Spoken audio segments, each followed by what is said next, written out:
What's going on, you guys? Working with some fog lights on my truck, and I'm about to install a universal relay that you need to have when you're installing lights of any type, especially when you have a switch that's going to control the lights.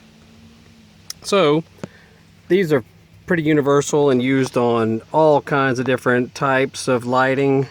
So if we look at the numbers here, this will tell you what wire goes to what on this relay.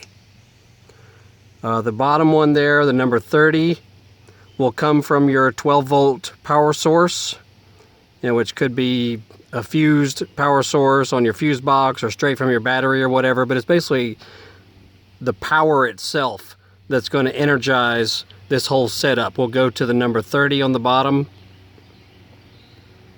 Your ground will go on the number 85 on the right.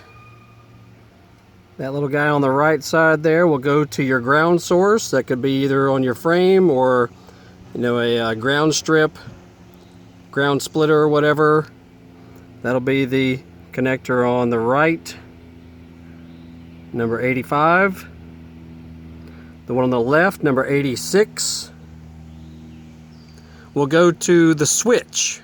Whatever switch you're installing, if you have a dash mounted switch,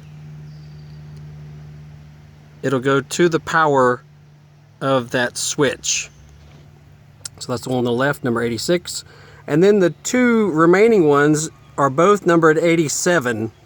And this will assume that you're installing a pair of lights, because both of these, one of the 87s will go to one of your lights. The other 87 on the top will go to your other light. So let's say you have, a couple of fog lights, two fog lights on the front of your vehicle. You'll need one going out, that 87 that's in the center. It really doesn't matter. And then the other 87 on the top will go to the other light. So that's sometimes a confusion.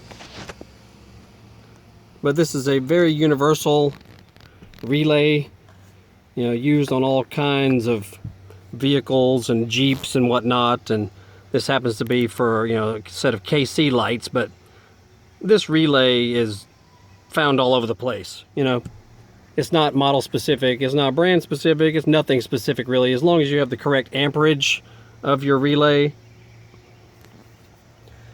If you're not overloading it with too many amps. Anyway, just make sure you connect all these correctly.